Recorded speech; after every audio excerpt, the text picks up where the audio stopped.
All right. What a day. Already been busy today. Plus, I've been laying my game down, asking my wife, like, which parts of it she liked.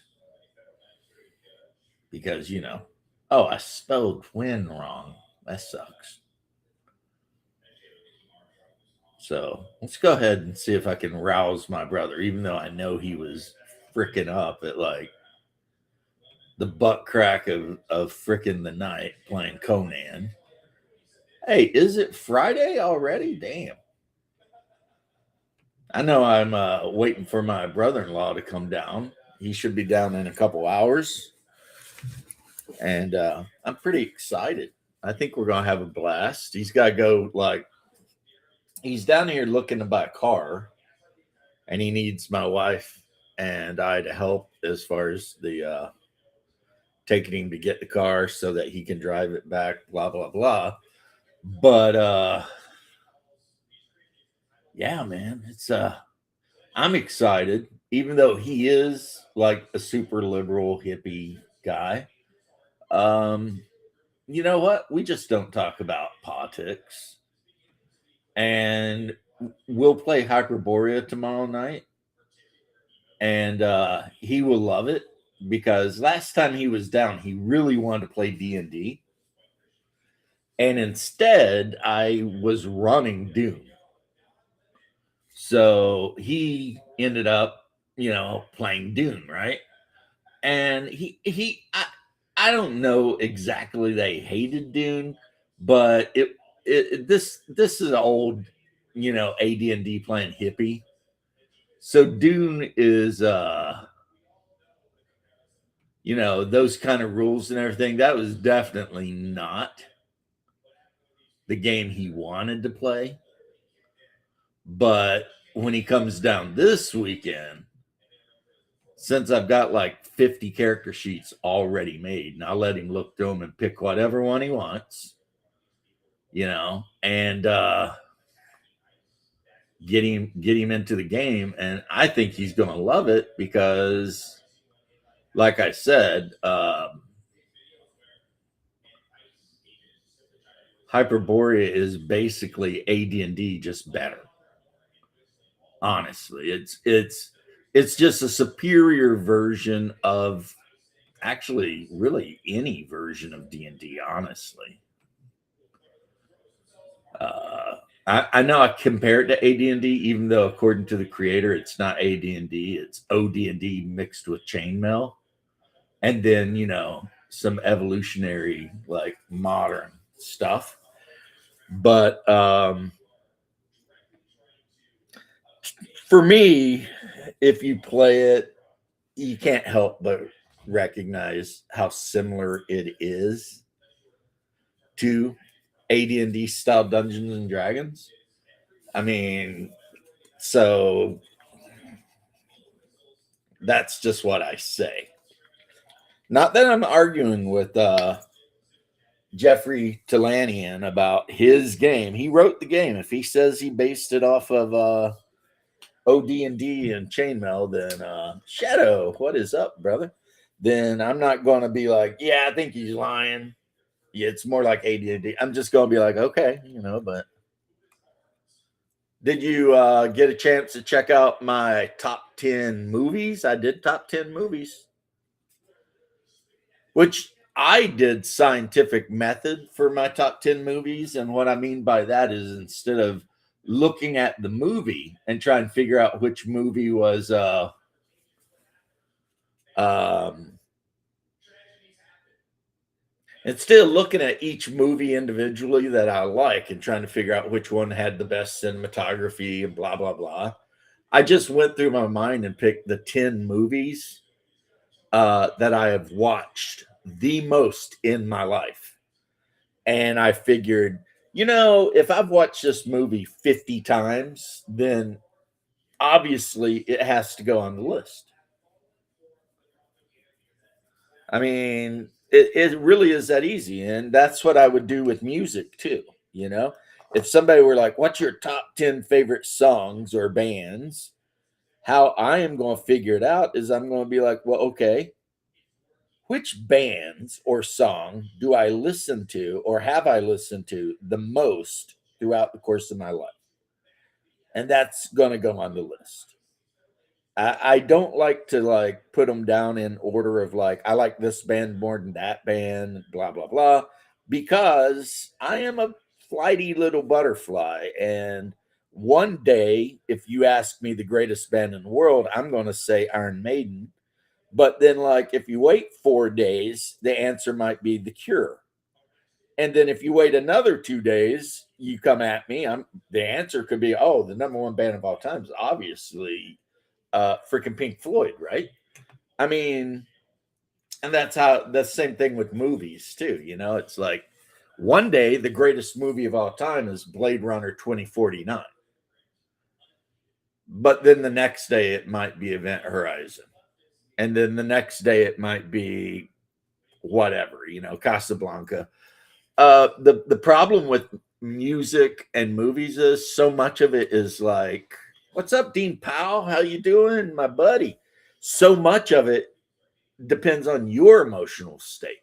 Like, if you're in a really good mood, there's some movies you might love them, but you don't want to watch them because you know they're deep. You know, they're like whatever, right? Like when I'm in a really good mood, and this movie really should have been an honorable mention for me. When I'm in a good mood and I feel like I want to watch something light and kind of happy, whatever, I generally put on My Big Fat Greek Wedding. And to be fair, I've watched that movie 20 times at least. So the fact that it didn't end up on the list is just a testament to how many times I've watched the movies that are actually on the list, you know? Like Berserk, the Memorial Edition movie. Oh my God. I watched that thing 10 times in a week one time. Like when my brother gave me access to his Crunchyroll, I watched Berserk so much that I was literally falling asleep and then dreaming about Berserk, you know, because you know how it is when you like Greeks say when life gives you lemons, make soup. I have never had Greek soup with lemons in it, but I know when I used to go to my favorite Greek restaurant up in downtown Orlando off of Constantine Avenue, they made the best calamari ever, and it was always served with lemon wedges. And I'll tell you what, seafood, whether it's calamari or whatever, throw a little squirt of lemon on that stuff, and it just somehow gets even more magical, you know. So, my big fat Russian wedding. Oh man, Russian weddings, if they're Orthodox, would not be too different than what you see in my big fat Greek wedding. There are some different traditions, like the part where everybody gives you money in envelopes. That's true of Russian weddings as well as the Greek wedding they show, and that's because a big part of it is don't bring a bunch of stupid gifts. Give them money so that they can afford the down payment on a house. That's kind of the thing.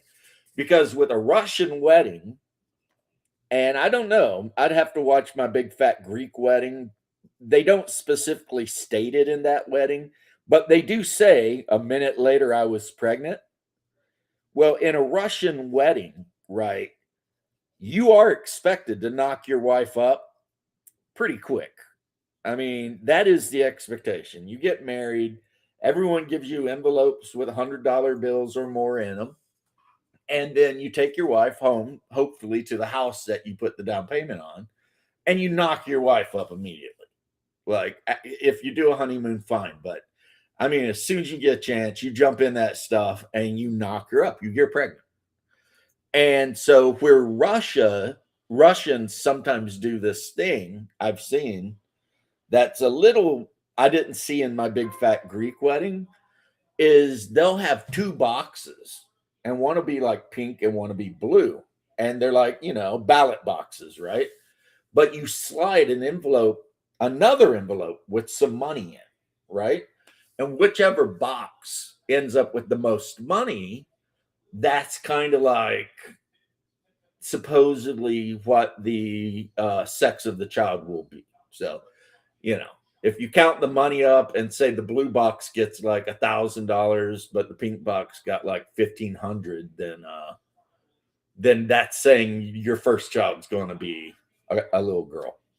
Um, I've never seen any other culture do that really, but it seems fun to me. Like if I were young and me and my wife were getting married, I would definitely have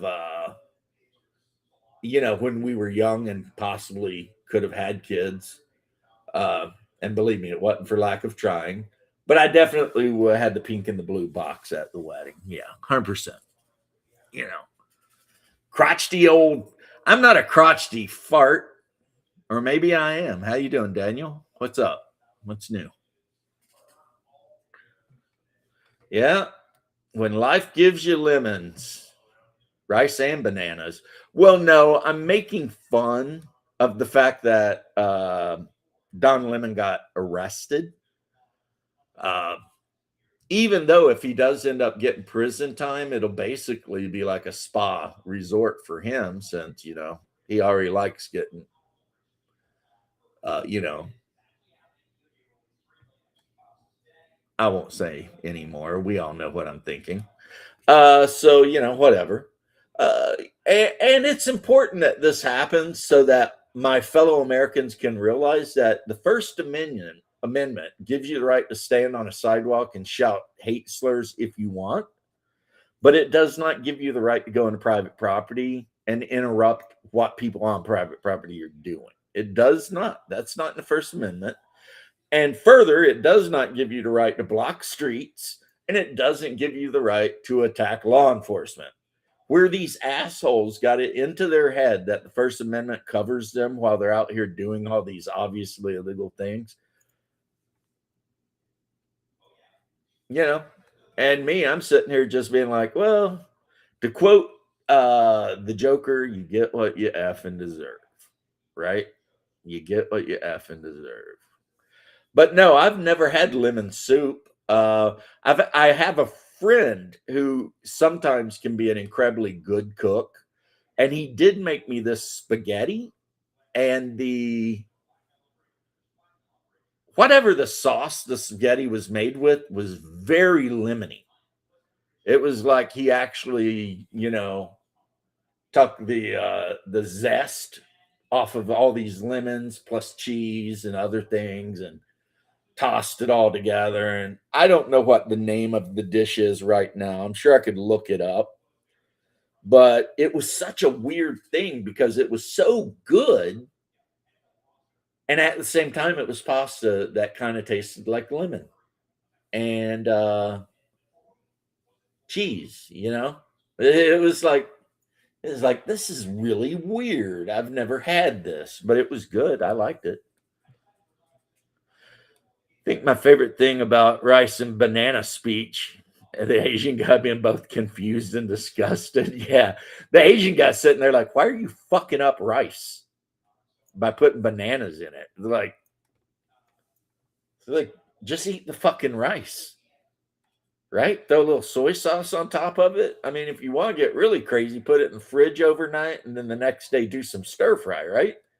Couple eggs, whatever you got laying around. That's the beautiful thing about stir fry because honestly, it's day old rice, couple of eggs, and literally whatever else you got in the house. And you just get that shit going and then eat it. And it's good. You know, it's kind of like one of the most utilitarian meals you can cook. It's like, well, I ain't got anything in the house really but a couple of eggs and some bologna. Well, that'll fucking work. We're getting ready to have bologna fried rice. Like, okay, let's do this, Um, rice and fucking bananas. How would you even eat that? Like, do you crush the bananas up and mix it in with the rice? Or do you just eat a banana and then have a spoonful of rice? I can't even understand. I can't even, like, my brain cannot conceive of why you would do that. And you're talking about a guy who absolutely loves bananas. My wife makes the best banana bread, banana nut muffins, all that. And I like just a nice banana sometimes, full of potassium. It's good for you. I eat it sideways so that none of my friends look at me and be like, you cocksucker. But anyway, that was a joke. But, and I love plantains. I love plantains, especially the sweet ones that they cook and caramelize and stuff. Oh man, so good. We got a Cuban restaurant we go to. Get those plantains. I know I probably shouldn't eat them, but I do, and they're amazing. Then again, my blood sugar has been so good for so long now that I don't even think I have diabetes anymore. I basically take the metformin to fucking what would you call it? Maintenance, and also it makes me lose weight. You know, so that's why I don't weigh 300 pounds again. You know, I'm still sticking at like 240. I'd like to get to 200, but I don't know if that'll happen before I die.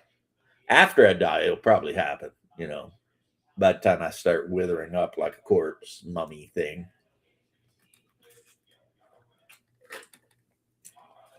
When I was super fit in the fire service, I was 180.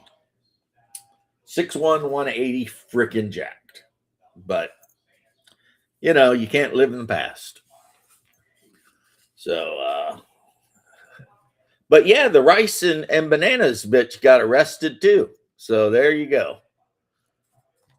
She's probably not going to be happy either because I think she got arrested by federal agents, and whatever federal penitentiary they put her in, she might get rice. And occasionally she might get a banana, but she's not going to get rice and banana together. Yeah. Good. Yeah, you don't want to peel the banana and be like, no. Like I said, peel it and then turn it sideways like corn on the cob and eat it. You know, so it's like, again. And you know what's sad is I remember being in like the 8th grade, and anytime we would have bananas or fucking popsicles, I was that weirdo that was watching my female friends and being like, see how she handles this, you know, making judgment calls and shit. Like, she's working that banana over pretty good. Good to know. Good to know. So basically, I was a pervert when I was really young. Daniel, when I joined the army, I was a skinny, nerdy 140. My arms were like about as big around as drinking straws. I mean, I was what they call skinny fat. I was, first off, I was like 5'10. I was 140 pounds, not toned at all, soft looking, like I should have been fat, but I wasn't. But I kind of was, you know, just so out of shape. Right? By the time I got through training, where don't sell yourself. Don't sell yourself short, bro. You're still a pervert. Hey, I can hear me when I talk. I can't. Well, that means you need to fix your shit. You need to watch your tone. Listen. You need to act right before you get slapped right. Hey, I'll see you in a couple months. Just remember that. Really? Yeah. So now that I've asked politely, I'm telling you, fix whatever that feedback is. I don't know what the feedback is, dude. Are you on your phone? Yes. Well, now why is there no feedback? I don't know. I ain't done nothing. Oh, I know, because you turned YouTube down. I don't have YouTube on. I'm side-eyeing you, bro. Bread. Fresh baked. You hate your lower legs. Yeah, I do. This shit's fresh baked. Well, at least Greg it's got the not. recipe from Mom last time we visited. You're a provert. Yeah, right. So yeah, I was 100 pounds, skinny, fat, out of shape. Got out by the time I finished training and got to my regular duty station, I was 180 pounds, jacked, and had somehow went from 5'10" to 6'1". I think it was the constant abuse and exercise, but also the fact that they were forcing me to eat regularly and like good food. So the combination of working out like crazy and then, you know, eating a proper diet caused me to just freaking bloom. And I'm sure other people who joined the military probably had the same experience where you go in and you're kind of like, whatever. And next thing, I was 17, you know, next thing you know, you're like, brr. So I love the military. I honestly, and I know a lot of people will disagree with me and probably call me a fascist, which I don't care because I might be. When I figure out what a fascist is, I'll let you guys know if I am one or not, because I'm not sure what a fascist is. But sometimes I wonder if I am one. I think every young man out of high school, 2 years, baby, infantry training, 2 fucking years, and then go on to Israel, college or whatever. Israel got something right, correct? Yeah, yeah. I'd be even more hardcore though, because you can get called into duty in Israel and end up being like, I don't know, a supply clerk or some stupid shit. Yeah, Korea, they make their citizens go to the military I would have volunteers get all those supply clerk, kind of easy jobs first if they wanted them. if they wanted them. And then the standard 1 or 2 year trainee would just get infantry training. Like, not anything advanced, just you're going to Benning. Fucking when you get out, you will be a combat soldier ready to go. And then you'll do a little time and then you'll take. And you know what? It would cure this whole millennial bullshit. That'd have been cured. You wouldn't have millennials whining about they're going to make me work an extra hour on my shift today. You wouldn't have any of that shit because once you put them through that fucking meat grinder, boy, they get out. No matter what job they got, they'd be like, "Yeah, this is pretty nice." You know, Yeah, what I mean? South Korea, it don't matter. You're a movie star. Guess what? It's your time to serve. Let's get serving. Tell your fans you'll be Hey, back in a couple of Satya, years. how you doing, homie? Watched an interesting video the other day, Satya. It was Finnish girl reacts to Samohaya. And I'm sitting here thinking, how does she not know who that is? Do they not teach that in your school?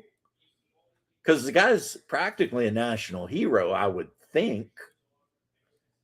That would be like, well, no, never mind. I was going to say that would be like Americans not knowing who Sergeant York or Audie Murphy is. But But let's they be don't. fucking honest, most don't. You know, Most Americans, you can ask them where the Great Wall of China is built, and they'll tell you Japan. well, at least this latest generation seems to be a little bit smarter. And honestly, sometimes I wonder, being the father of two millennial children, if maybe I should blame myself, you know? You got to remember, those millennials are in their 40s now, just like Yeah, like my both age daughter's says. like 30 something, and my other daughter's older than that. Hey, Cody. Cody. Cody and I Bo. and some other guys, we were on like for hours last night talking about old school wrestling. What a good time it was. Oh, Just reminiscing Rowdy. about the Undertaker and Mean Mark and say Roddy goodbye. Piper. Oh yeah, Hot Rod, Roddy Piper, and fucking Sting when he decided to be the Crow, and D Generation X, Ric Flair, and the Hulkamania. That's hot. It was built in Japan and shipped to China, right? So it's like, but she watched the video and she was like, "Oh shit!" She's like, really? And I'm sitting over here like, yes, really. That dude was a beast, and he got shot in the face by an exploding round, but he lived. I picked up Baron's War. Um, my brother's supposed to visit during my birthday, according to my mom, and I thought we'd play a couple games. And I'm thinking about investing the $20 and buying the expansion that allows you to play the Crusades, which would be extra super like amazing cool for me, since if I played the Crusades, this would be my leader. You know, I might have to rebase him, but and for those of you that can't see, because and he's not completely done, um this is King Baldwin, the Leper King. I have him on horse and on foot. If they ever expand the game to include that era in Russian history, like the Northern Crusade, I've got Alexander Nevsky on horse and foot. So that would be my leader. And then I would just give him a retinue of Orthodox priests and Druzina, and then have a couple of units, like a unit of Druzina, a unit of horse archers, and then probably some levies, you know, with two-handed swords or axes, those bardiches or whatever.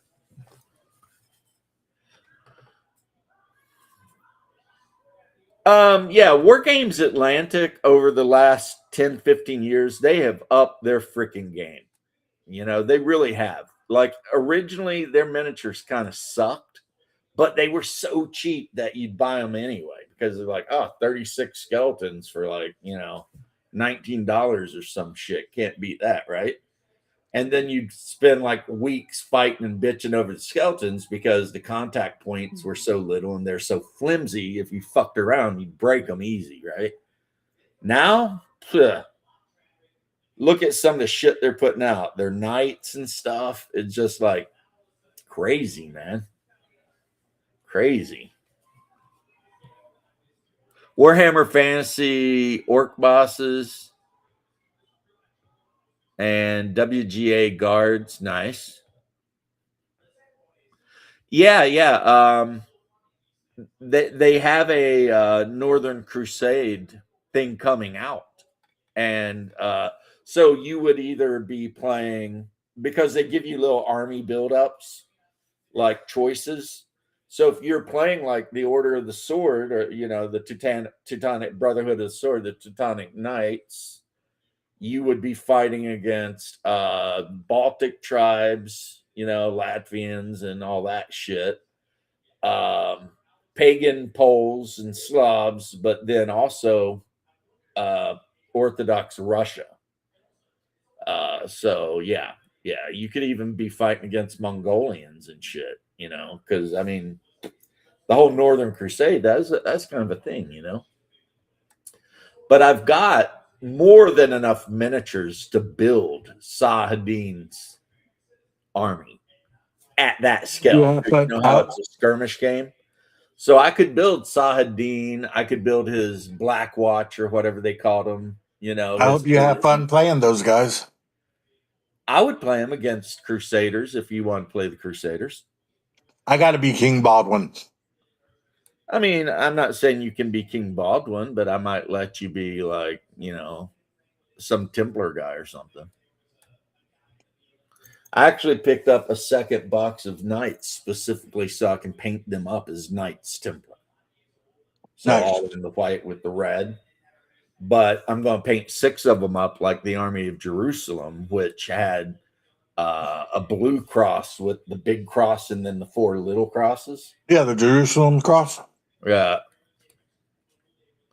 Within this castle of stone, the mountain. Yes, sabotage, baby. Madness reigns. And yes, brother, it is our king. it is the plan to come down there for your birthday if my doctor says it's okay. Well, Mom says she's coming down, and according to her, you're driving her. if my doctor says it's okay. Well, if you need to hide behind your doctor because you know if you keep talking smack, I'm going to smack my bitch up. You No, do you what won't, you got because to do. mom won't let you. I'll wait till she's like hanging out with Tracy. They're out shopping at Bell's Outlet or something. I can't wait to go back to Bell's Outlet shopping with Mom and Tracy. Yeah, exactly. Because mom can't watch you 24 hours a day, buddy. But if She I ain't did gotta watch smack me. the She shit gotta out of watch you, you. she would be so mad at me. She'd be like, "What's wrong with you, man? I mean, leave your little brother alone." I'd show up, you'd smack me. Mom was like, "Well, it was nice to visit. Come on, let's go home, hoss." Bo, I love your energy, but I think you're misdirected. We actually should all form a secret, or not a secret, but military order. Take oaths that we will do everything within our power to liberate Constantinople, and after Constantinople, Jerusalem.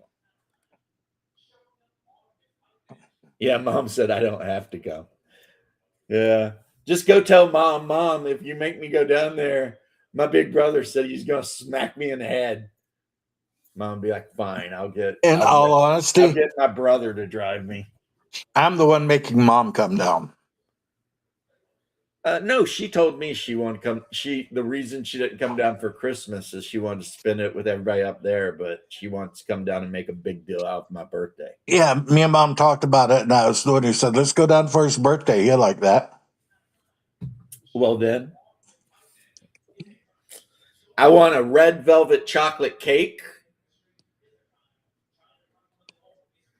I'm not sure what I want for a present, No, you but I don't. You want want key lime everybody to pie. sit around the table while I'm getting ready to cut the red velvet cake and sing Erica in German. You don't want a cake. You want a key lime pie and a lemon pie. Don't tell me what I want. I want a red velvet cake. You don't need Constantinople. You have Salt Lake City. Oh yeah, Bo. I didn't remember. You're a Mormon. I'm sorry. Hey, even if you're a Mormon and quite possibly a heretic, we'll find out one day. Um, Help a brother out, man. Constantinople. Come on. Don't be like that. Right? Help a brother out. And since Mormons are the only people in America that are, actually reproducing, we kind of need you guys. Yeah, you Yeah, I know, mean, say what you will about Mormons, they are committed. yeah. I mean, so if we're going to make any kind of sort of thing involving Christianity or even whatever, we kind of could use your help, even if some people might consider you guys pagans or not. I Remember we think lived you're out very on. nice pagans. I love you guys. You're the best pagans I know of. Remember we lived out on Or Deseret. heretics. How many people had families with 10 kids? Oh, like everyone we knew. And Yeah, the how most nice of they them. were. Like we could go, like when we would go over to the Ashtons and how they'd invite us in and we could play. And they had like 10 kids, and I had a brother and a sister. And man, that's my thing with Mormons. It's like I don't agree with a lot of the new age bullshit that's a part of the religion. But man, they're so nice. And they really are an example to everyone else in the world of kind of how you should be as far as Yeah. with your family and stuff like that. However, I mean, if you go to Serbia, you'll find that a lot of Orthodox families are practically the same as Mormons. They got their wife, they got like 9 kids. They're really nice people. A lot of them, not all of them. Some of them are straight up banditos, but you know, it is what it is, right? Cody, you're running MERP? Oh man, MERP is such a great game. I ran MERP for years when I was young. Our longest, like, consecutive hours played game. Yeah, we played MERP for 12 hours straight one time, guys. And that is not even like trying to flex like and make shit up. We started playing MERPs about 6 o'clock on a Friday or Saturday evening, was it? Us? Yeah. And we're in the room. my buddy Marx's room, the one that I talked about that passed away, my best friend. And we started playing this fucking game and having drinks, and we had soda and beer and everything. And we're playing this game, and it's, and it seems like literally 15 minutes pass. And then, like, someone stood up and opened the window blinds, and it was light out. And we're like, fuck, it's still light out. And then we looked at around at the clock, and it was like 7:30. We're like, have we only been playing an hour and a half? And we looked into it. No, it was 7:30 in the fucking morning. We'd been playing all night. But we were 15 years old, and we were so into that fucking game that it was like, that's called immersion. When you are so immersed in the fucking game that like 12 hours passes, and other than somebody getting up to take a piss every now and then or whatever, just 12 hours passes and you're like completely blind. Or we were all kidnapped by aliens, probed in our butts, and lost all that time and memory.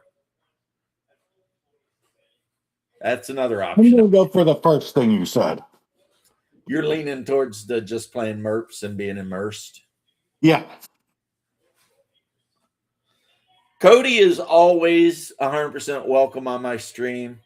And if, as always, it's just like, hey, if you can deal with me, you're welcome on the stream. And if you can't, I understand. No hard feelings.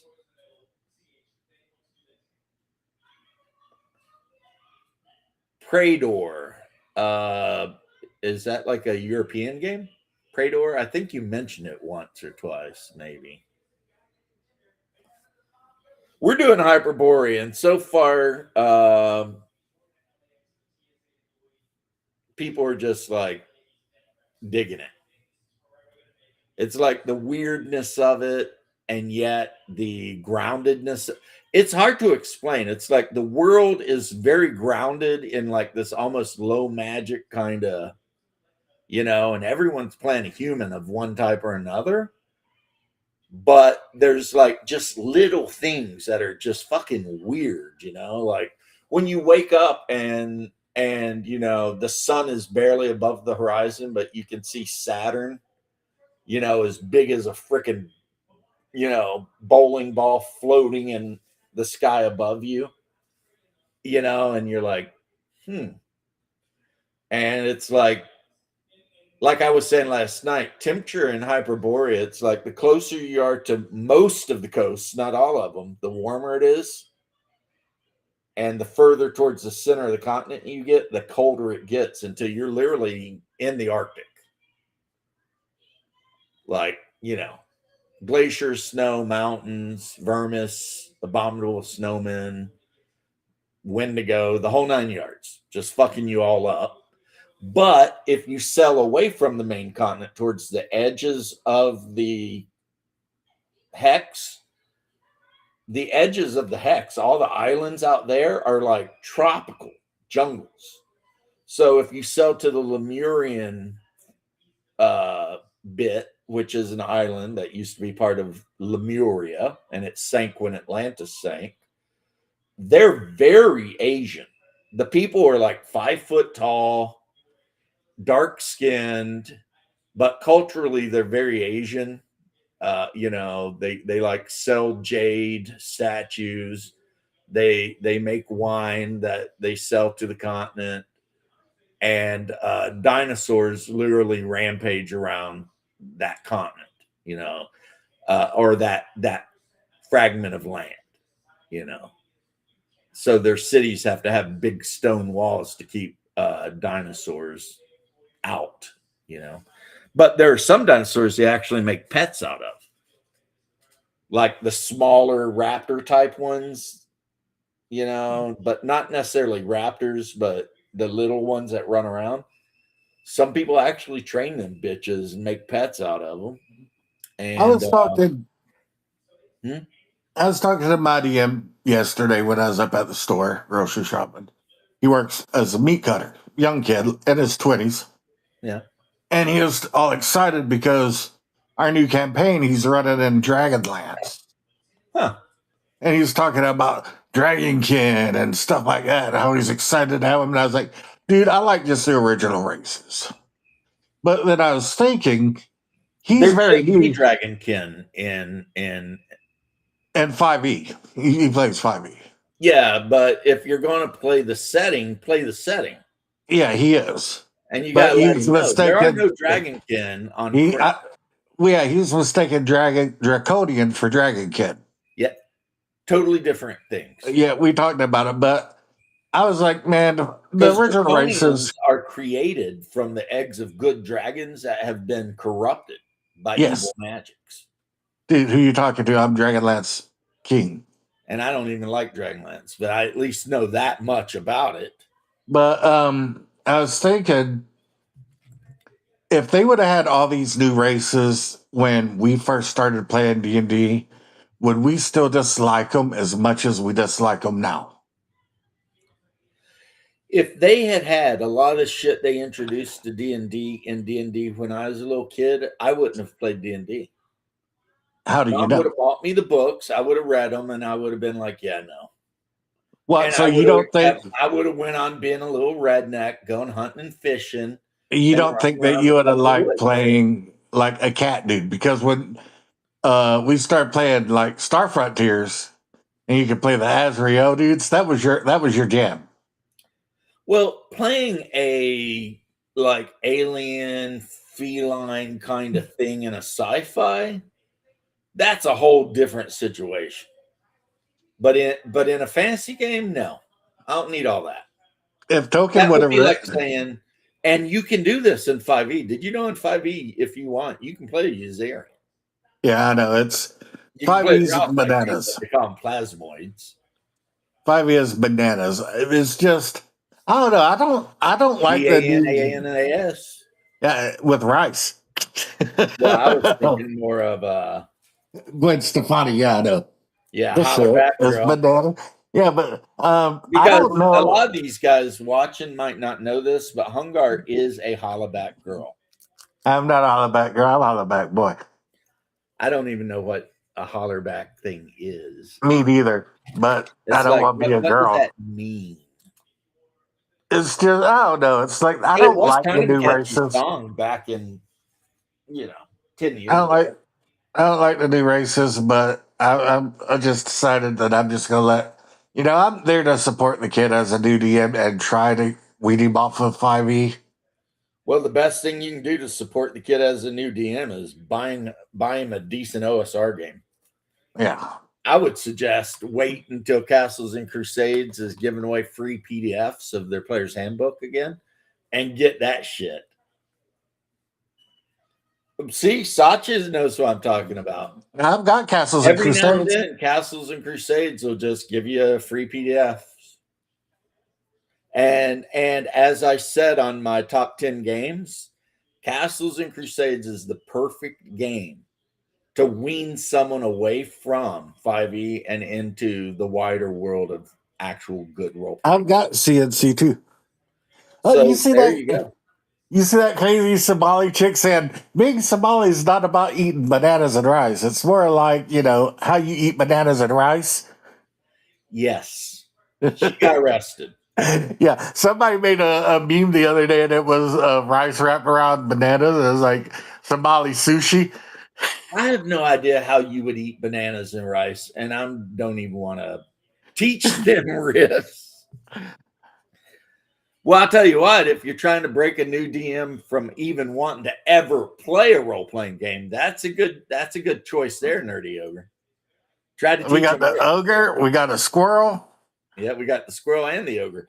Yeah, try and teach the new DM to run riffs. That'll get him back to like doing anything but running games. Well, right now he's working on making his own adventure because before he had just been running modules. Nothing wrong with that. No, nothing wrong with that, but he wants to, branch out and see about doing his own adventure. I told him if he had any questions, need any help, he could ask me. I gave him an idea for some bad guys. See, Remember, that's good though that he's full of imagination and he's already wanting to like kind of do his own unique things. I mean, me Yeah. personally, and a lot of you guys will probably be like, really, James? Yeah, there. I run a lot of modules. Now, I fuck them all up so that they bear very little resemblance to the actual original written module. Like I'll take a module and skin that bitch and wear it like a skin suit. Yeah, you use it mostly as just an idea. Get down there and lay down. Lay Yeah, down. for me, I will run a Lay down. module one for the maps because you know it's easy when I don't have to draw maps of everything. And two, if it's got a decent premise, let me move over some more to get out of that fucking sun. If it's got a decent premise that I can use, but I'm definitely gonna change it up to make it more um, like specific to my party, my game, whatever. Yeah, that's what you got to do with a module. Yeah, I mean the idea. Like I have never been the guy that ever ran a module straight as written. Not ever in my life. Dude, I've never been Haas the can guy. tell you. How many times do you think, Haas, in your life you have ran through Keep on Borderland? At least dozen.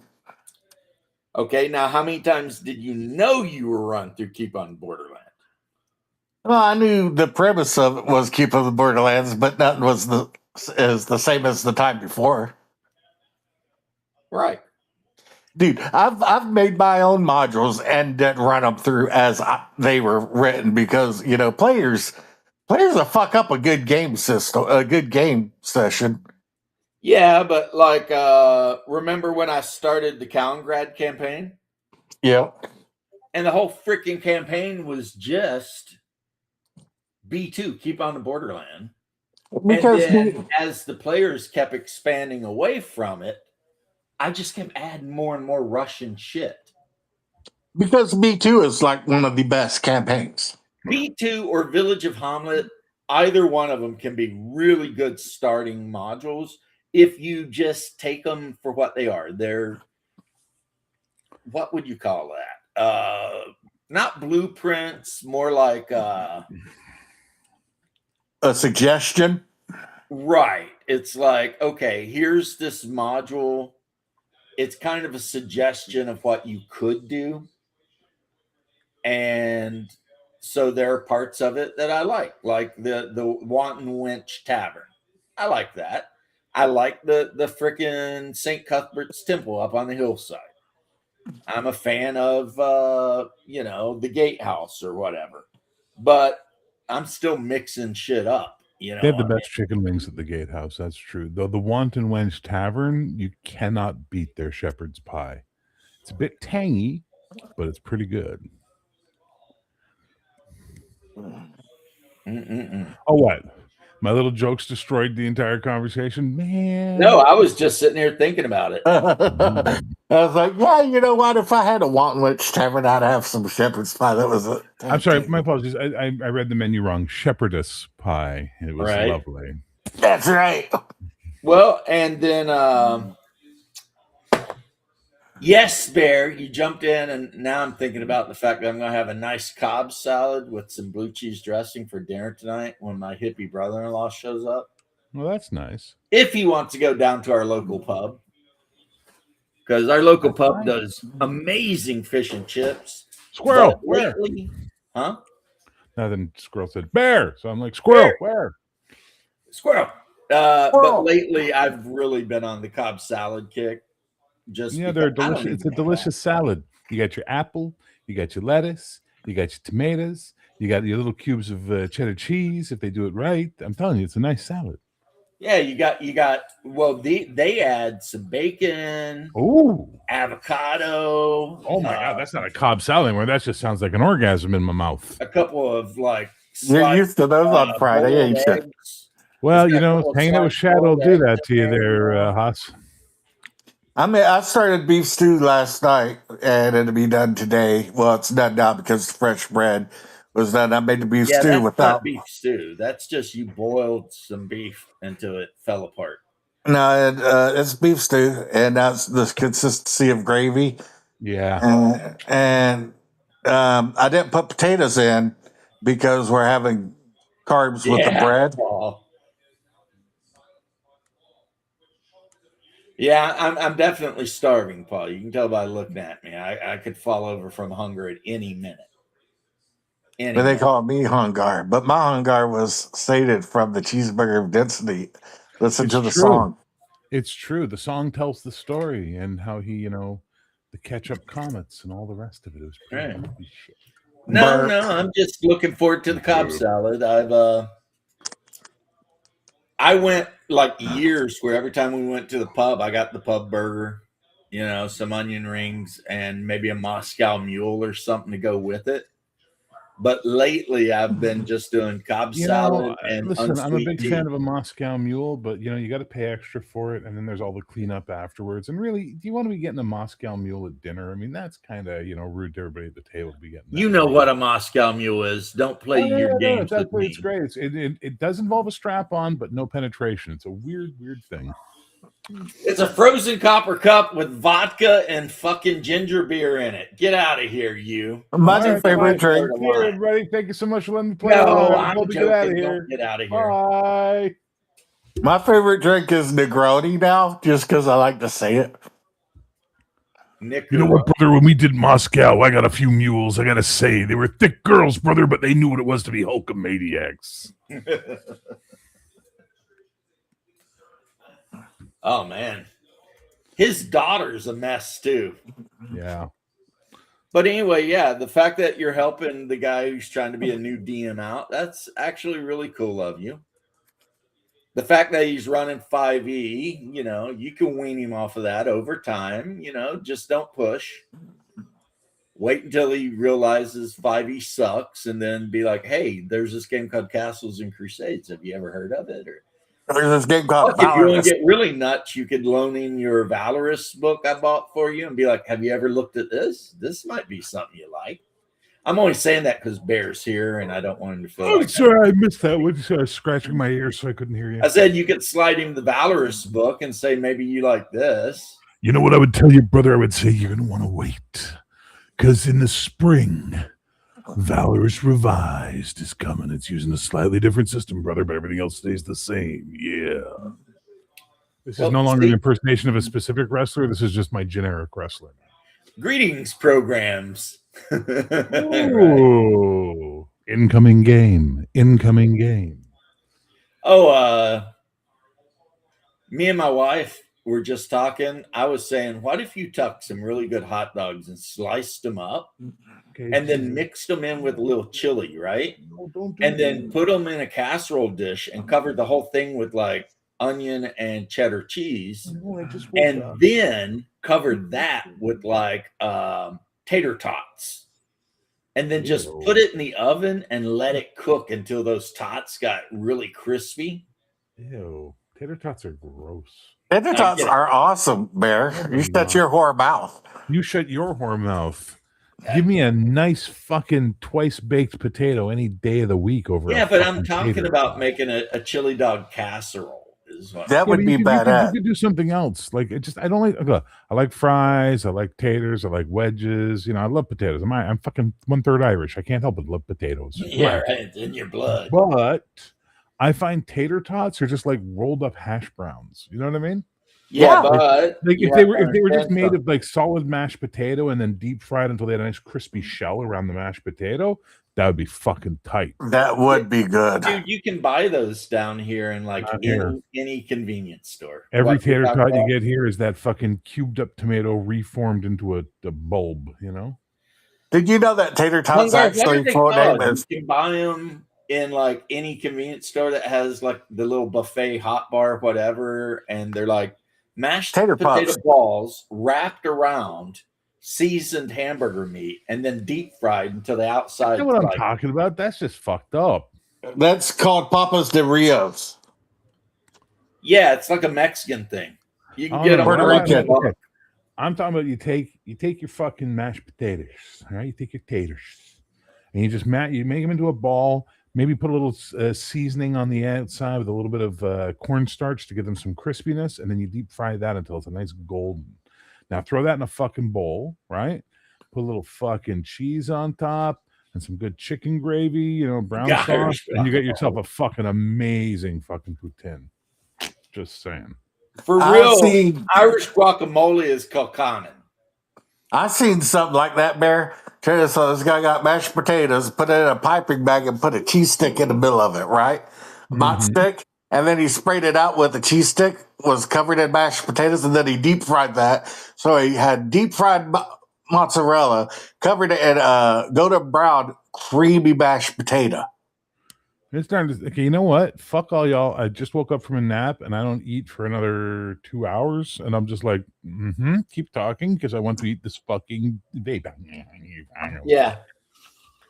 Anyway. What we need to do is we need to talk about role-playing games because if we get too far down into the food coma, it's going to be like when I was in Vietnam. I was pinned down outside Poontang, but hunger got me out. I did it for the bacon. That sounds like one of our old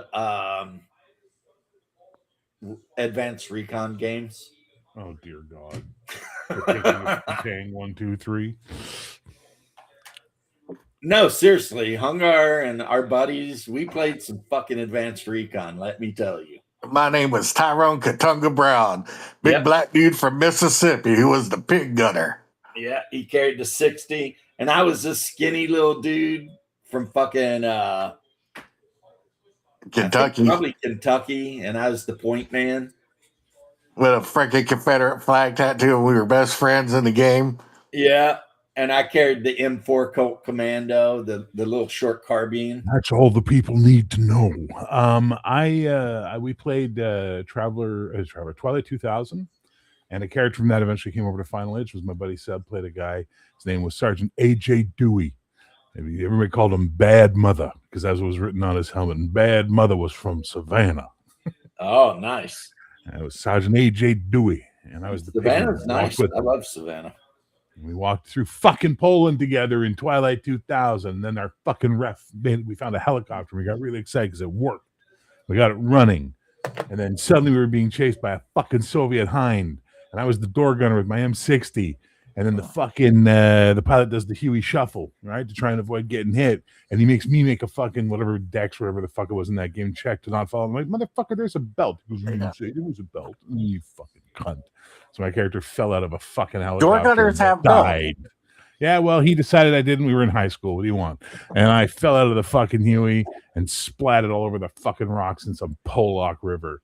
And that was the greatest guy I ever knew, but he died in Poland on the road to Krakow. That's sad because, pretty much everybody knows you've got that elastic belt to hold you in. Yeah, well. And usually the M60, if it's not actually mounted on a metal whatever, it's mounted on like a freaking elastic, band so you can lean way out of that bitch and fire it straight down and stuff. Yeah, we were 16. What do you want? Exactly. Door gunners on helicopters. Like 2000 until I got out of the Army. Which meant I already knew. Like when I was describing infantry combat and shit, I'd already been to the Gulf by this time. Right, so I'm sitting there, I'm like, yeah, I know how this shit works, right? Door gunners had a long lifespan in Vietnam. Like depends. 6 minutes. It depends. I mean, how you know a VC from a non-VC? If they run, the VC. If they stand still, well-disciplined VC. All right. How do you shoot women and children? It's easy. You just don't lock them so much. Yeah, just don't lead them so much. Lead them so much. That's right, lead them, right. And the one guy, the little blonde nerd, throws up. but Joker's just like, okay.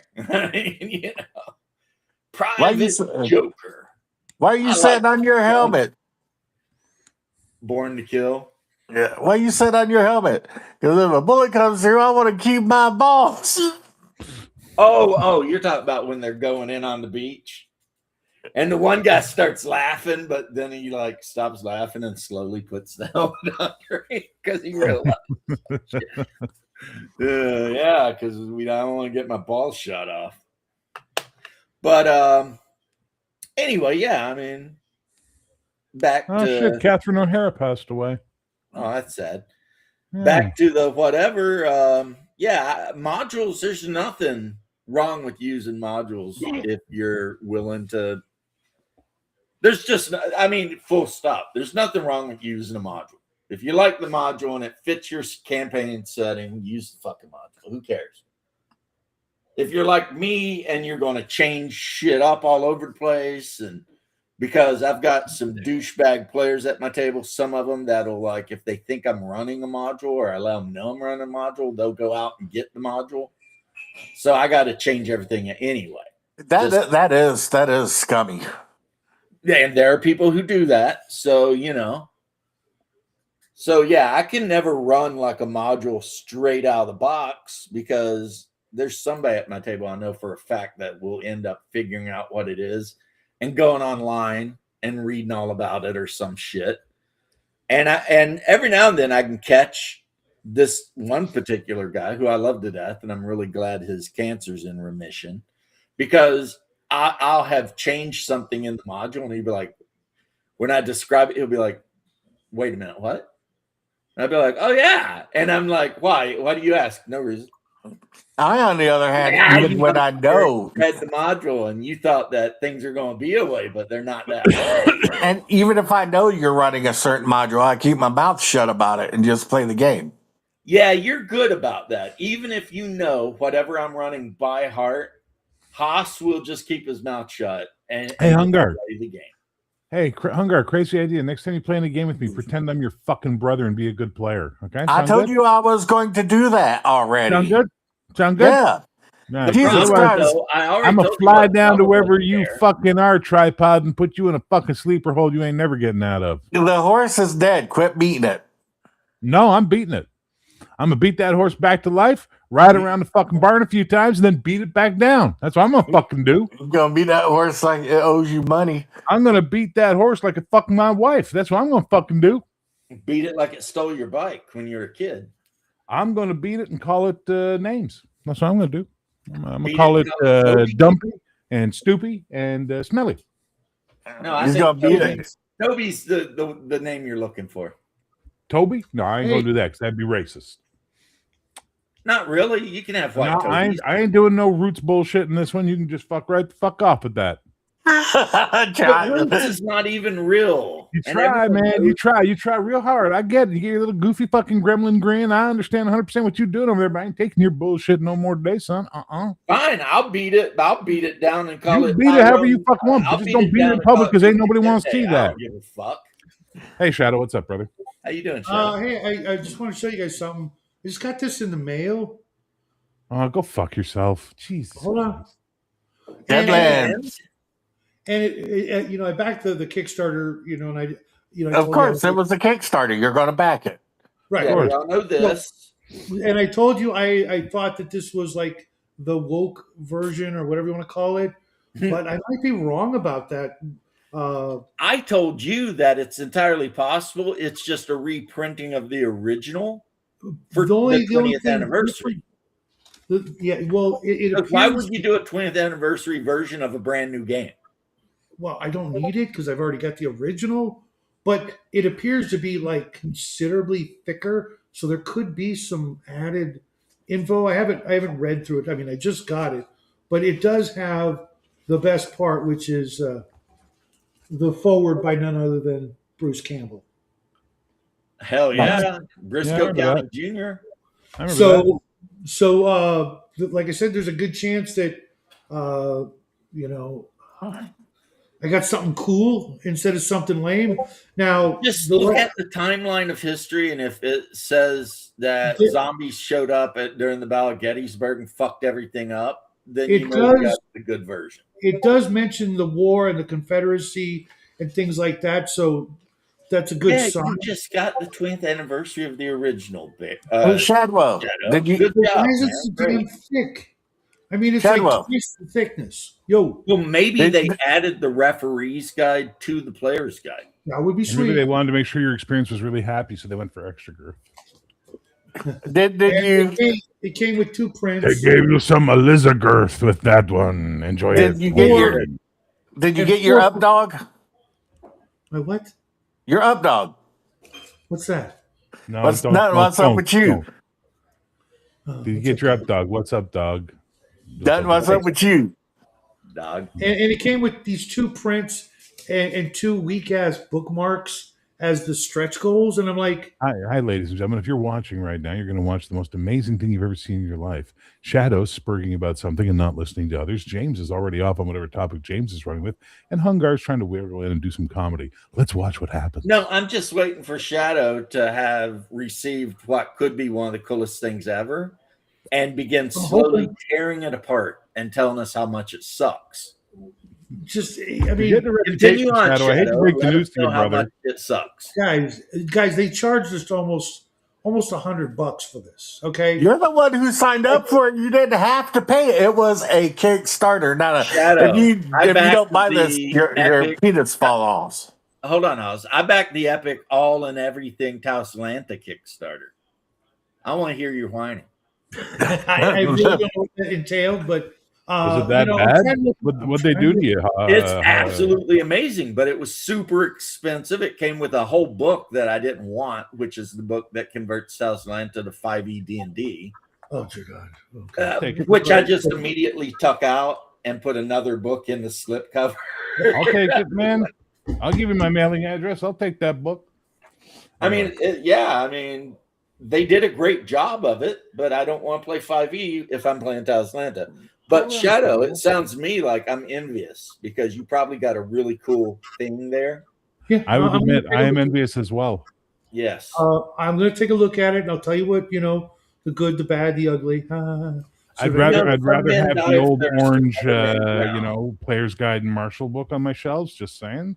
I have those, and who knows? Oh, you come no, down to just shut you let up. me Stop. finish the sentence. You come down to Cali, and I might I'm hand coming you down over. to Cali. I don't think so. I don't think so. LL Cool J reference. Oh yeah. But see, like me going to Canada, I will die. You'll just Okay, Maybe me Shadow had going a to big Cali old- means I have to cross the border into your fucking hellscape and be completely fucking reamed by your border security. It ain't happening, bitch. why would they do that to you? Have you not? I love your country. You guys have no fucking idea what you do to foreigners. We have They ideas. have put Shadow in just didn't so many listen. fucking rules for crossing into the US from Canada now. Number one rule, I have to unlock every and all personal electronic device I'm bringing with me, which they then plug into a scanner and download everything from. And then they have a little fucking AI algorithm that scans all my data looking for me making any statements, posts, or posting images that they think are questionable. And if they find them, they ban me from entry. When you get a ban from entry from Canada to the US, it's lifetime. Well, maybe just bring a flip phone. Maybe I'm not going to do that. Maybe I'm just not going to visit your fucking fascist state right now. But is fascism really as bad as people make it out? I mean, honestly, Yeah. I have doubts. I mean, I'm a, because big I've fan, heard like listen, I'm a big fan of the one thing your fucking country was founded on: the freedom and liberty of every individual. That's something I'm a big fan of.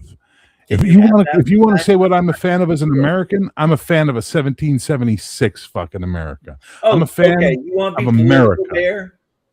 I'll be I'm saying political. what I'm a fan of. Nick Fuentes yelled at Hassan Piker for trying to blame the shit in Minnesota on Israel.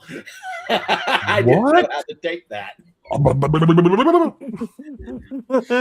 tell me more. Would you like to know more? Nick Yes, Fuentes Mexican was the show Mexican on Hitler fucking- was defending Israel. Yes, and attacking Hassan Piker and calling him a fucking idiot for blaming Israel on every single thing that happens. Well, He's now like- you understand that Nick Fuentes is 100% a fucking psyop, right? Just like Candace Owens. Okay, I guess maybe. I mean, Nuxnor was calling him Shlomo Fuentes. Shlomo Fuentes, that's funny. I was like, I like that. That's good. that's good. He's still yeah. a piece of shit, but I think it's a funny joke. Well But done. the fact that I guess Hassan Piker, who got banned from Twitch, we'll see how long. Not your echo. I have the longest part of my life been very much about the Canadian getting rid of the fucking crown from our world. No governor general, no fucking mad cow on our money. Get the fuck out. Like I'm a big proponent of that. But yeah, this guy who What's up, Squirrel? is supposed to be like a hardcore Yahtzee dude That's insane, brother. gets on his show and starts yelling at people for blaming. Have you checked his basement for pods? Because I think maybe there might be some sort of. When I was in Vietnam, we found a nest of pods, and I saw myself crawl out of one, and I shot it in the face. That is so crazy because that stays with a man. Let me tell you. In Weird War Vietnam, yeah, there's a scenario like that. There you go. There's also a scenario where there's like a VC like dude that's hunting you is like a sniper, but he's also a vampire or some shit. And you're part of like 7th Special Forces A team, and they send you out to try and get this sniper that's fucking everyone up. And it turns out it's a vampire. You got to deal with that now, I'm still trying to get my brain around Special Forces A team. Well, A teams are the guys they actually sent to the field, and B teams are the guys that train with you. Put on an A team. I'm fucking with you. Clearly, I'm in a good mood. Well, I mean, you're from another country. Maybe you don't understand how our shit works. Don't ruin the good mood there, hillbilly. All right, guys, it's time for a nap. I just had one. That's probably why I'm in a good mood. I've been getting drug all over the place by my wife. We just came back from Aldi's, and you know what that means. You got a bunch of delicious food to eat? Well, yeah, and I'm strapped. Oh, yeah. Because I don't go out unless I'm strapped out. I don't either. I'll tell anybody in the world, if a cop approaches me, the first thing I'm doing is putting my hands like this and saying, I have a firearm, sir. And if he wants to take it from me and set it aside so he feels safe and no need to shoot me in the face, I'm okay with that. Right. Because it's legal, and at the end of our interaction, he will give it back. And I'll put it back in my thing. And wait. Did you just propose the crazy, outlandish, insane concept of when an officer of the law asks you to do something, you quietly smile and do it, thereby minimizing the intensity of your interaction and reducing its potential length? Is that what you're suggesting? Oh, yeah. Plus your potential of being shot in the face. I don't know if I believe this because I watch cop cam videos as that's my porn now is cop cam videos and cooking videos, and clearly according to the rest of America, that's just insane bullshit and would be immediately difficult to deal with. Do whatever they say, answer questions, but never ever like put yourself volunteer. Never volunteer, and don't fucking say anything that might be held against you. Never volunteer information, answer questions, and comply with what they say. You have your knows he's been there when I've been arrested. They get my ID, and otherwise I act like I'm a POW. They can have my name, rank, and serial number. That's all they're getting, But I'll do everything they say. If they say get on your knees, put your hand on your head, fuck it. The cop asks me, do you know why? If a cop ever asks you, why I pulled you over? You know why I pulled you over? No, I don't, officer. You are the one who pulled me over. Could you please elucidate me? Except that oh my God! Do not choose the Lucians with cops. That can be a weird trip in your astronomical ways. I was driving. Haas was in the passenger seat. State trooper pulled us over, and he walked up and he's like, "Do you know why I pulled you over?" And I said, "Yeah, it's doing like 120 miles an hour." He said, "Yeah." I said, "Yeah, I saw you coming their way and make that turn. That's why I just pulled off the side of the road and waited for you to get back to us." Yeah, in my car. He's like, in my car. It was Haas's car. And he's like, I could take you to jail. And I said, yeah, and you'd be right to do so. I was definitely speeding. And he's like, how about I just write you up a seatbelt ticket and let you get out? First, he said, where are you going so fast? And I was like, we're trying to get to the coast. We want to go fishing. And he's like, oh, and I said, if you want to look at the trunk, you can look at the trunk. We got all our fishing rods and our bait and everything. It's all there. And he looked, and then he was like, I'm going to write you a seatbelt ticket. Just make sure you pay it. It's like $35, right? And he's like, and keep it under the speed limit. And I was like, yes, sir. And jumped in the car. Whoa. Okay, hang on. You're blowing my mind. So you mean if you're polite and compliant with the police officer, sometimes they might let you get off for a civil infraction that they're just going to treat you a little bit differently, give you something minor, or even give you a warning and send you away? Again, nothing in my experience of watching hundreds of hours of police cam videos tells me this is how anybody in your country behaves. Every time. And Haas will back me up. But you can just believe me because I tell the truth. I've been arrested many, many times. And when the cop rolls up and says, get down or turn around, I just do what they say. If they ask me, what do you got in your pockets? I tell them, my wallet's on that pocket. You'll find my ID. And then, I'm nice and polite. And if they're like, I'm arresting you because of this reason, I'll be like, all right, that makes sense. And I can ride to the jail and, let them look in my ass and give me the lice treatment. And then I go into the fucking block for a while, and then they drag me in front of a judge in a couple of days, and the judge dismisses charges. And it's like, all right, whatever. All right. This went from traffic stop to Weekend with Shadow. So I don't think I like this movie. Well, the thing in American jails is if they're actually going to put you into population, they look in your ass to make sure you're not trying to sneak anything in. Again, I don't So it's a little bit of a bend over, pull your pants down. Hungar, help us. Hungar, save us. He's going to keep going with further detail if you don't stop him. No, that's enough. And and then if you go to like Osceola, you end up hanging out and playing chess with people you went. See, he's going into further detail. Hungar, help us. No butt stuff. You just end up playing chess with people you went to high school with. Yeah, Paul's got it right.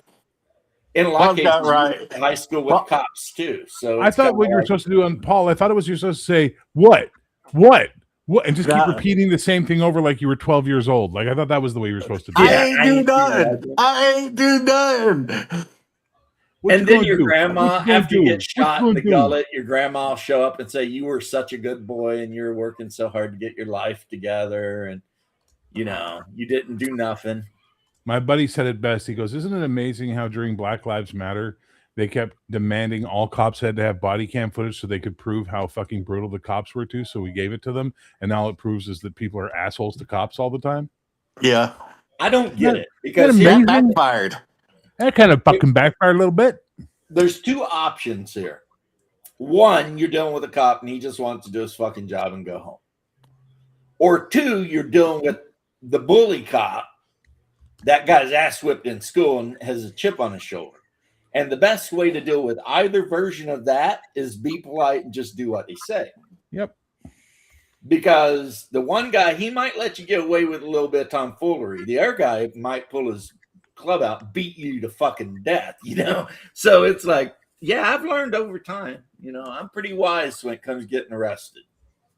All right, well, I'm out, guys. Yeah. Bye, Have a great weekend, buddy. Yeah. Have a great weekend.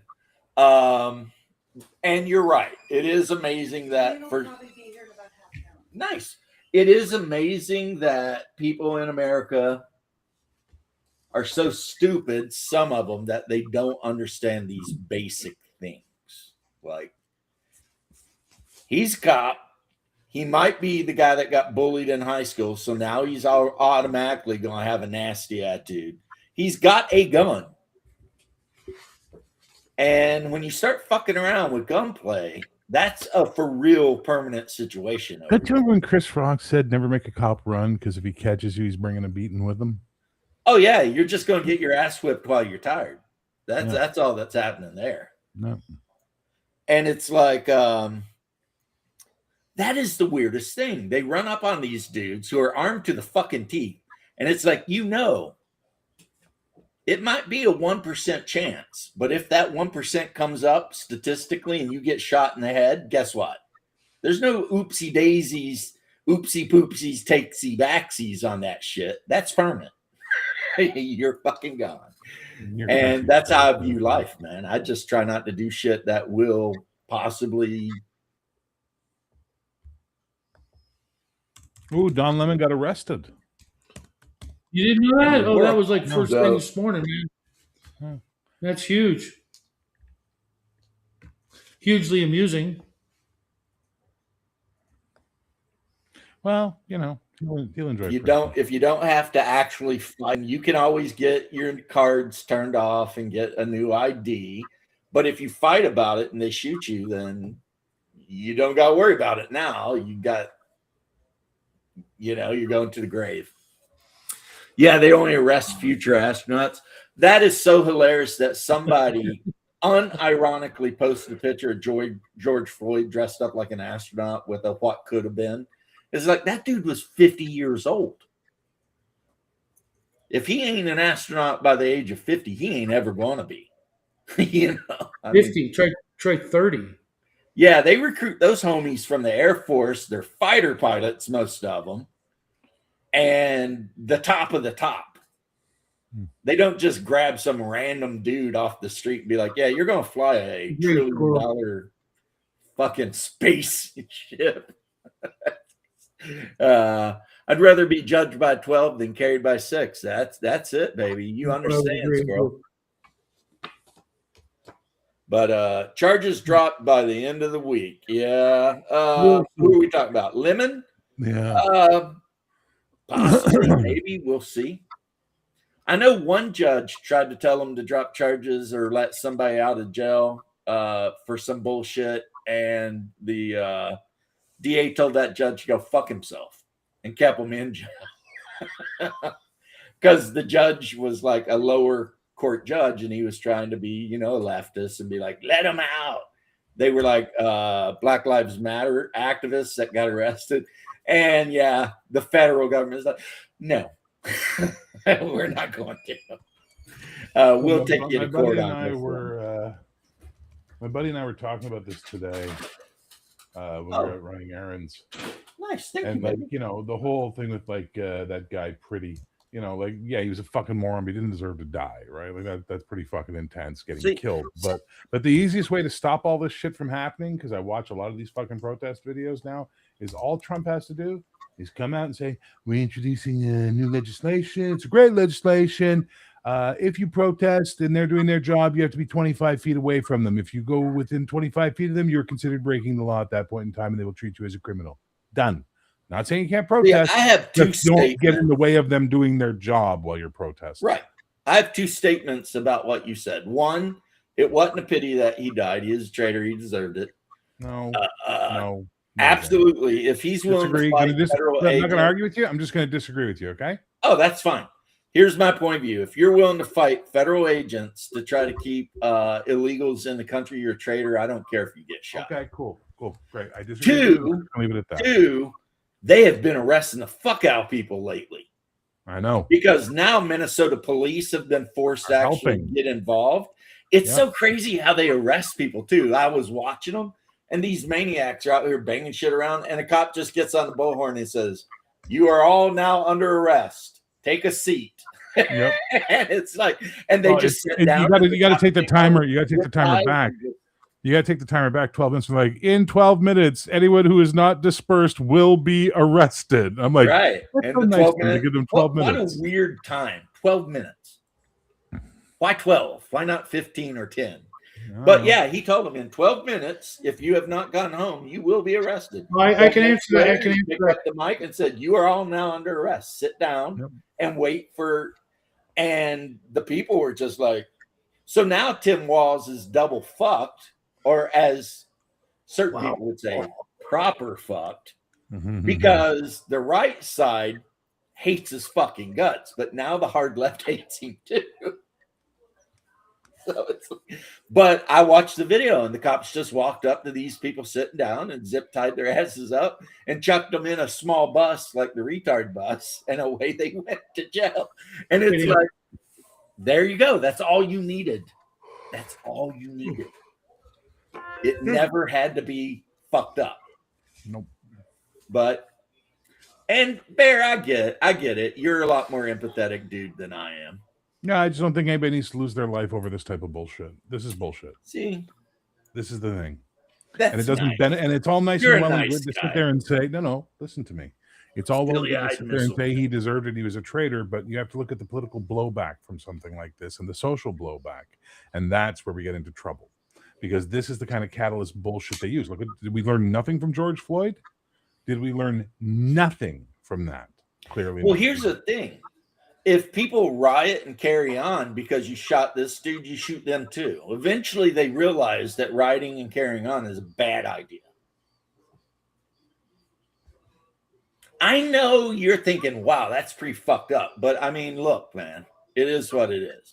It's always awesome to hear someone who proponents freedom to talk about Stalinistic techniques to control people. Dude, you have freedom. You don't have freedom to break the law and endanger. Yeah, but you also live in a fucking country law where you have a thing enforcement. called due process, and you're not. You know, due process ends the second you spit in a cop's face. Okay, no, it doesn't. That is the point of due process, is that once you spit in the cop's face, there is a series of events that have to happen after you're arrested. Yeah, he could for pull his assault. pistol out and shoot you in your fucking head. Oh, for fuck's sake, I'm not doing this anymore. Legally. No, Legally, you James, can't. not in the mood today, buddy. I was in a good mood, and you were not getting me to take any of your bait with your gremlin bullshit, so now you're doing this bullshit to rile me up. Don't commit Not felonies while you're taking trying your to help fucking criminals commit bait. crimes. That's great advice. Now, I'll tell you the thing I talked about the other day, and I don't know who heard it or not. Here's what was pissing me off, and it's right-leaning people doing it. And I'm getting a little upset that they keep calling the rioters in Minnesota Confederates. They're not Confederates. They're dishonorable communist scumbags. The Confederacy had honor, formed units. They were rebelling. They weren't rioting in the streets and just being assholes. They didn't hate the United States government. They just didn't want to be a part of it. So, Shadow, what else did you get with your Deadlands Kickstarter? I like that. Well, yesterday I got the Aliens RPG. Oh, the second No, edition? no. Blade Runner. Sorry, the Blade Runner. Yeah. RPG. I have the It's Blade an Runner awful RPG. I RPG. like it. Yeah. It's good if you've got one or two players. No, because I don't like it, because the whole point is you're a team of Blade Runners. What? That's why I say one or two players. Yeah. One or two. Not 8, not 6, not 5. 1 or 2.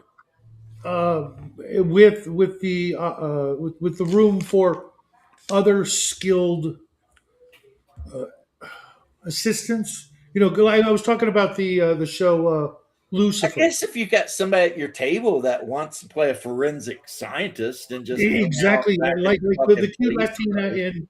in Lucifer, and the other cops and the other people they'd have on from time to time as hangers on or Lucifer. advisors or like their wives, their girlfriends or whatever, as they're going across the solar system chasing synthetics or whatever they're called. I could see where you could have a party. Well, I don't think they go across the solar system because synthetics are legal in the colonies.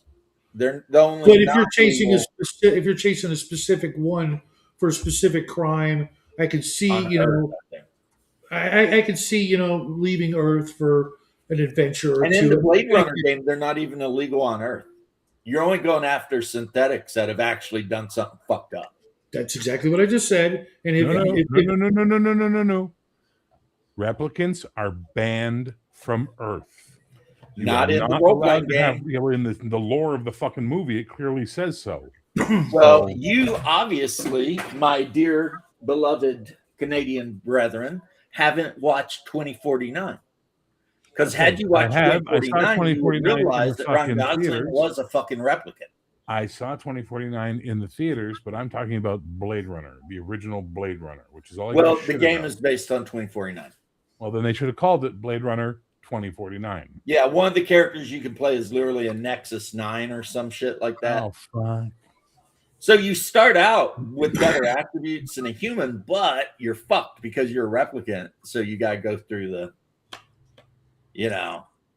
I never saw that movie, and I haven't read the game yet. Well, you should. It's some people would argue better than the original. At least I'll get around to it eventually. But you can't see, but I've got my dining table is freaking covered with notes and gibberish on freaking probably the 1,000th index card I've gone through this month. You know, you can do all that digitally. I'm doing it on the laptop. I write my notes when I'm away. Like if I'm in the car, I've got a stack of index cards. And you get an idea, you write it down real quick. That's a great idea. You don't drive a car, do actually you? really You don't genius, drive, right? you know? Okay, good. I was gonna say because that'd be real bad. You know, As a matter of fact, having go, oh my God, wait, what if replicants are actually clones of people, and that's the secret of, you know, like that would be bad. Jackie's getting ready to get his license, so I'll have 2 chauffeurs, not just one. I've never had a driver's license ever. I've owned cars, but I've never had a license, never needed it. So somebody's going to be like, "Hey, you got a license for that, mate?" That's an English term. I got a license. But no, in Blade Runner, it's 2049, but there is a campaign box about the revolution. You know, the replicants that are all trying to kind of form up to overthrow the human society. Mm-hmm. I like the idea the box of that's called Fallen Angels.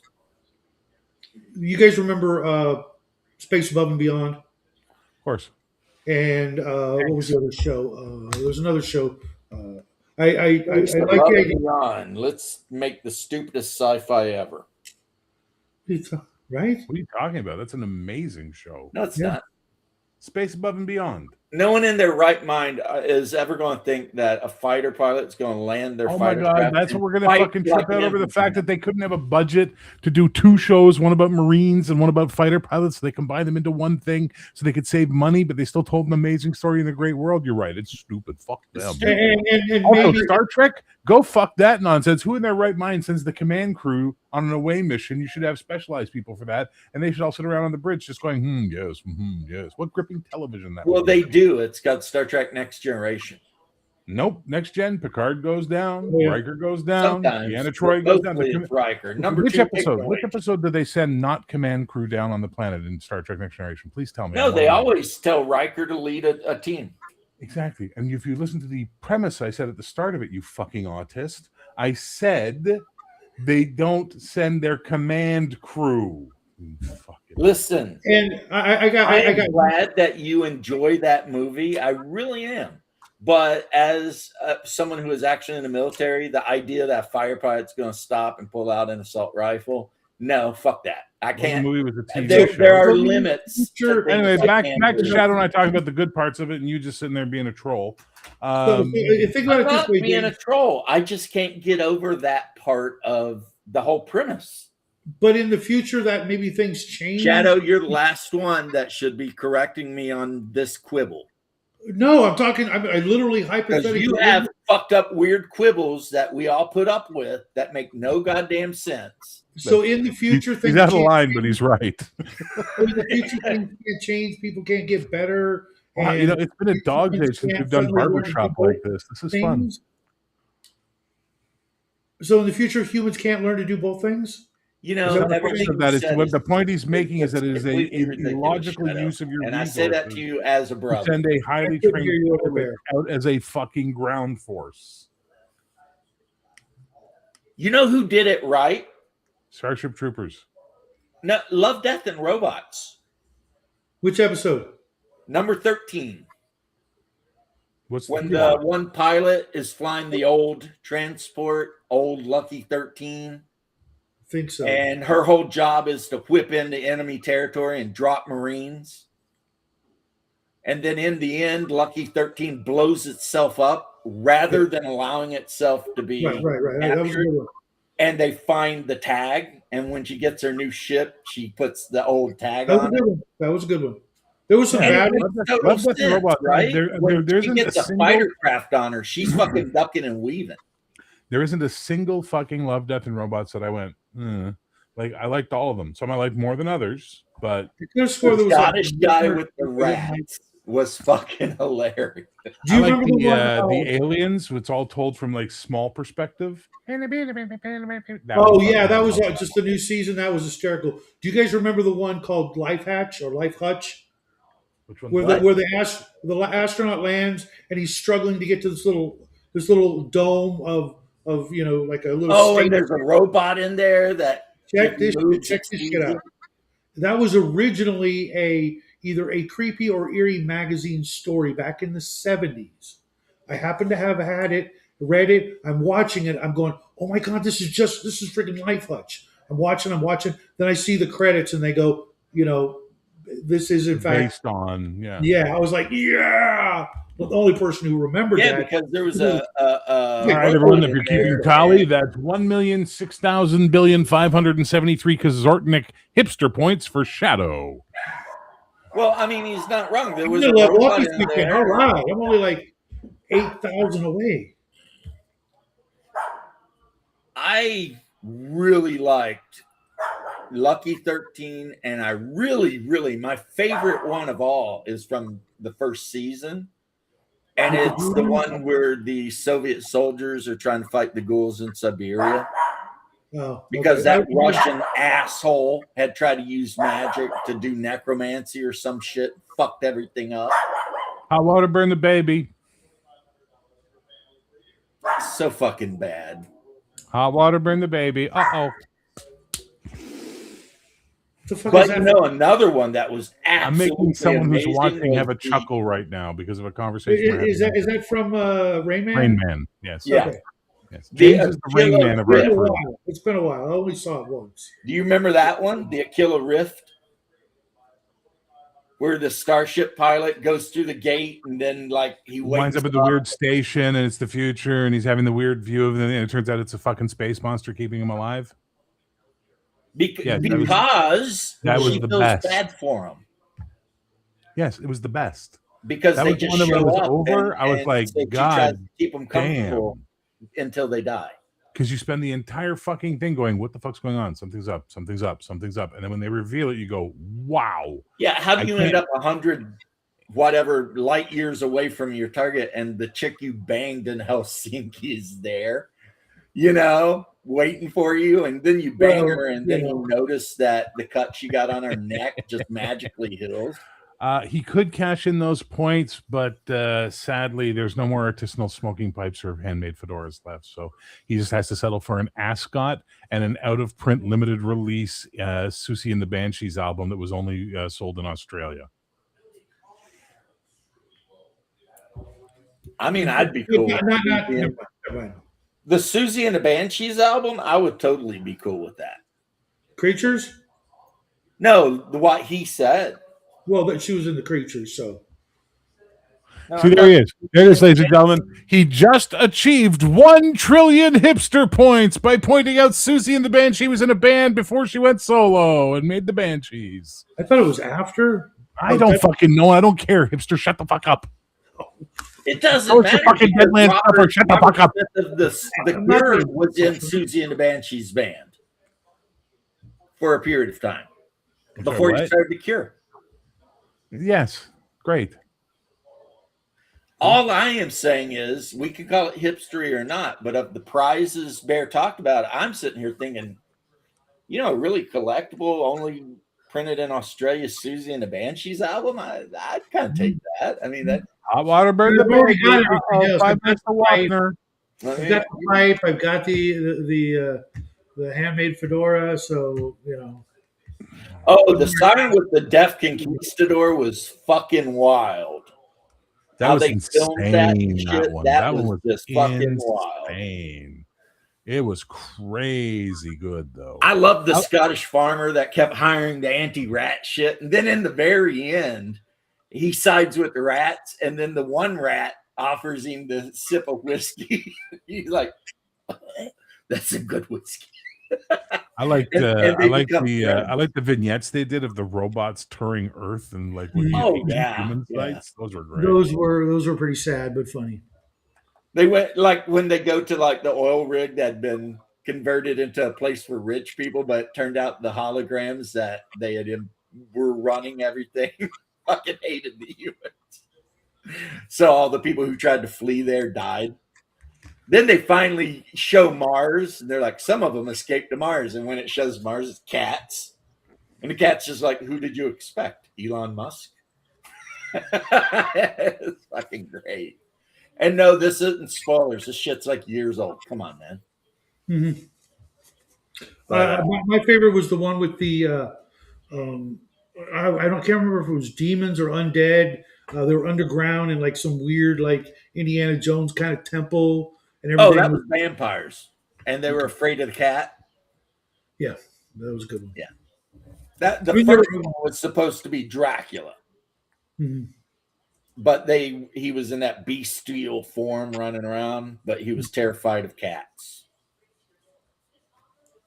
That was a good one. Mhm. And they had some that were like filler, but there were some of them that were like one of them that was really surreal is the one where they're in the desert and they start hallucinating like the ocean. And then the young guy, for some stupid reason, decides to like swim in this weird hallucinatory ocean or whatever. And a fucking megalodon comes out of nowhere and just red mists him. And it's just like There was one I didn't like fucking uh, weird. the weird like sort of cyborg chick in the space station all by herself, and that weird animal. Are you talking about the one where she fights? Like they fight the animals, but the human controls the animal? No, no, no, no. I think it was the latest season. I could be wrong, Uh, but okay. she was trading tech with some guy who would come by every once in a while, and eventually, I don't know. I just didn't like it. It was just like she was like mostly cyborg, so like her neck was all freaking janky and mechanical, and just like just the whole cyborg thing just creeps me out.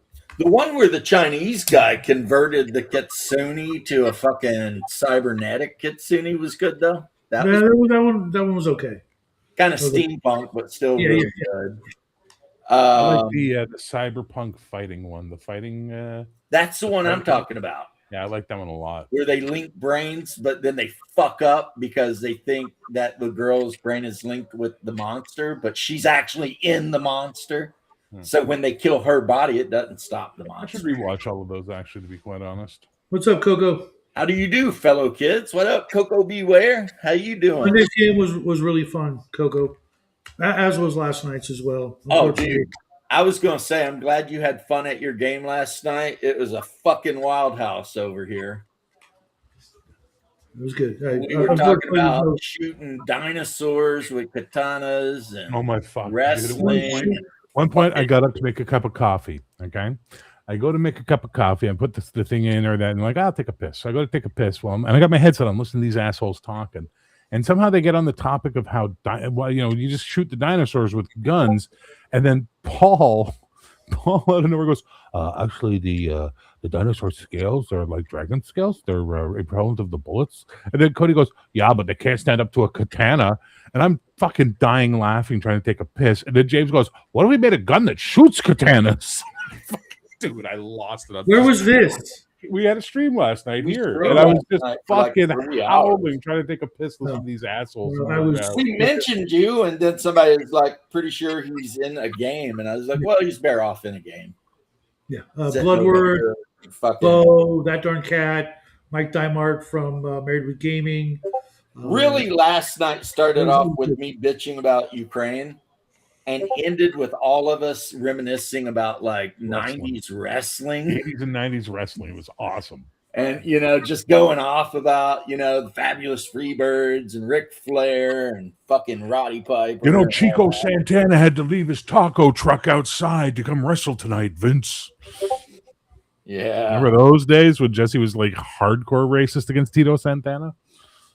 Well, that's what I'm saying. In those days, it was just racist. It was like grab somebody who's not American. He's the bad guy. And then make him the shittiest person you can. So you end up with Nick Tito Santana was the good guy. Tito Santana, much like Ricky the Dragon Steamboat, I believe is the only wrestler I can think of from the 80s into the 90s that never did a heel turn. Really? Yeah, Always I the good remember guy. Ricky the Dragon Steamboat. Tito Santana, did he do the luchador thing? No, he was just a regular wrestler, and then eventually they rebranded him as El Matador Tito Santana, which was really fucking stupid. Because I remember the one, and it might be Coco Beware or whatever, or Superfly Snook or whatever did the whole luchador thing. It wasn't Snuka, and it wasn't Coco. Who was it then? I mean, I don't know who the fuck you're talking about, brother. I got nothing. You need more names than Luchador thing. Okay, I'm just saying there was a dude. He was very popular. Was it Rey Mysterio? Rey Mysterio Jr. is a luchador. Well, then, okay, then we have solved our fucking quandary. Rey Mysterio Only was fly Qantas. Qantas never had an accident. Only fly Qantas. so Rey Mysterio Jr. was the guy jumping off of all the shit, dressed up like a luchador. Good He thing. was a luchador, but that's okay. Well, luchador just means wrestler, doesn't it? Luchador means wrestler the way knight means soldier. Oh, okay. Luchadore is a specific type of wrestling from Mexico, and the luchadors, lucha libre is the name of the style they fight. Yeah. In weird news, my brother-in-law, who should be here soon, called and asked me how to say getting around a problem in Russian, but apparently what I told him wasn't right. And I told him, look, there's things in Russian that don't translate to English, but it's like, Levka problemo or something means to get around a problem, but apparently, and I'm sure I just mispronounced that, but apparently there's some other word, and I'm like, yeah, it's like Rodinia. Rodinia does not translate to English. It's just not a word in the English language. There are concepts that are close, but no cigar. You know what I mean? So that was weird, right? The brother-in-law calling and asking me if I know Russian. And I'm thinking, dude, you married a Russian woman. Your kid speaks Russian. Why are you asking me? El Hijo del Santos. Yeah, I'm like, why are you asking me? I can tell you, I can be like, suka bliat, but I mean, that's about the depths of it, really. I can say hello, privyet, privyet. Привет. I can say goodbye. Of course, I always warn people never marry Eastern Slavic women if you're an American and you're not willing to be the man. He married a Russian woman, and since he wasn't your typical American good guy, she fucking left him as soon as she found someone with more money, fucked him over hard. It's like, yeah, that's what happens. That's what happens. That's why there's an actual book written by a Russian Orthodox woman that talks about when you have to slap your wife. Like, not beat her, but every now and then you got to slap her to let her know. Not opposed to slapping a woman once in a while if she needs it. I was talking to a lady about that, Sean Connery, and his whole, every now and then you have to just give him a slap, right? And she looked me dead in the face, I kid you not, and said, well, he's really, really rich, so I suppose I'd deal with it. I was like, well, okay then. I guess we understand how shit works.